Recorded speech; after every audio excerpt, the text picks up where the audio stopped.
What if I told you there is a Republican senator currently in office who just went on live television and basically said Trump is out of control, his policies are hurting Americans, and he needs to be held accountable? And this isn't even a Trumper. This is someone who actually wants Trump to succeed, but believes the only way to do that is to stand up to him. Before I show you the interview, I want to show you where this started. Because if you know Trump, you know this next clip probably had him fuming. This was just days ago on the Senate floor. Listen to this and ask yourself, how many Republicans sound like this?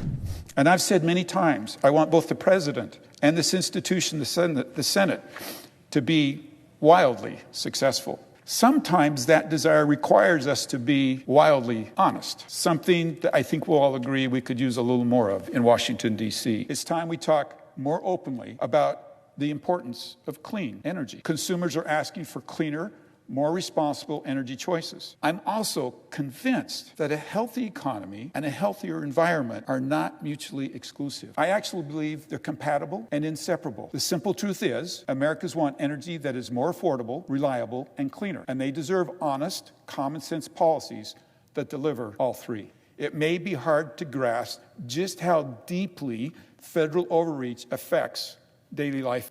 We don't want to be managed. We want to be trusted. We want stewardship, not control. We've operated under the hope that bringing China to the economic table would somehow lead them towards democracy. Let's be honest, it hasn't. In fact, they've moved further away from our values. This isn't just about trade or technology. It's about national security, economic freedom, and a commitment to the rule of law. It's time to protect the American dream, not subsidize the Chinese one. 4, debt and deficit. Okay, here's some wildly honest, equal opportunity offender talk. We are not being honest with the American people when we pretend that Social Security, Medicaid, and Medicare don't need reform. And we are equally dishonest when we weaponize fear, telling seniors and the most vulnerable that reform means abandonment. Okay, right there, you saw him praise clean energy, call out federal overreach, say Congress has been lying about entitlement programs, and flat out accuse both parties of politics over truth. That's not MAGA talk. That's a Republican senator carving out his own path.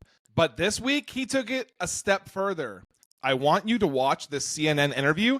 Listen to the words, not just the tone, because this is where he starts pulling the thread on Trump's whole act. One of the big things you talked about was telling the truth to the American public. So when you look at this place, you look at Republicans and Democrats, what issues are they not telling the truth about to the American public? When it comes to debt and deficit, we're not being honest. And we're equally not being honest when we weaponize fear. The big, beautiful bill in the House, you're very concerned about the debt and deficit. It's possible, some projections suggest this could add trillions and more to the debt, maybe up to $5 trillion and more to the debt. Could you stomach something like that? The debt? No. Right, and nor do I or think... Or a bill that adds that much. Yeah, I think not only myself, but a number of us in the Senate have been very clear, right? We have to reduce the deficit. And quite frankly, the numbers we're talking about are small fractions of what we really need to be taking a look at as a country. But it's fair to say you want some serious changes to this House bill. Yes, $2 trillion more per year, right? We don't do that in Utah. It's not the way we run our government there. It's not the way we run our families. It's not the way we run our businesses. Trump has taken a lot of controversial actions, some of which you may support, some of which maybe you don't support. You talk about speaking candidly to the American public.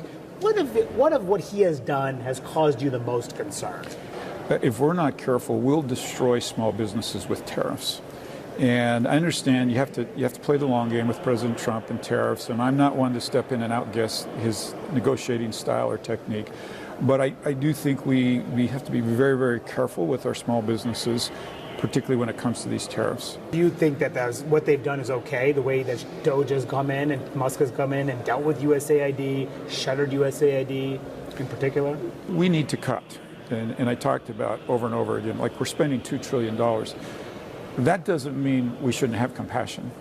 That doesn't mean when we're letting a federal employee go that we shouldn't be thoughtful about perhaps that's the worst day of their life. And I think that was one of the problems with DOGE, is it lacked what people saw as compassion and thoughtfulness. And I do think we need to make cuts. And I think DOGE has opened our eyes to some doors that are very problematic. But having run a business, having been mayor, I know this goes over a lot better if you have a dose of compassion when you're doing it. In this age of politics, and your party, the party, very much the party of Trump, you occupy a unique space within that party. I'm wondering, is it possible to be independent in the GOP in this era of Trump? Listen, I actually think we serve the president best when we do act and function more like a board of directors. And let me tell you what I mean by that. You wouldn't want a board of directors to rubber stamp the president of a company, right? We do our job best when we tell President Trump what we see, what we think, what we feel.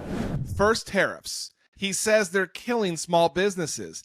And remember that $400 million private jet from Qatar? This is how he responded to that. What about the possibility or the offer of a luxury jet that he may get from Qatar? I can't speak for President Trump, but I can speak for me as personal experience. I'm staying as far away from anything that even looks like it's improper. Then he straight up tells Trump to expect pushback and frames himself as a check on the president. We're another set of eyes for him and a set of hands. And I really think the best way to make President Trump successful is to let him know when we disagree. This isn't some CNN commentator. This is a sitting Republican senator saying that Trump's policies are dangerous, saying he won't support more debt, won't back tariffs that hurt small businesses, even on clean energy. He's telling the GOP to stop using a sledgehammer and to start using a scalpel.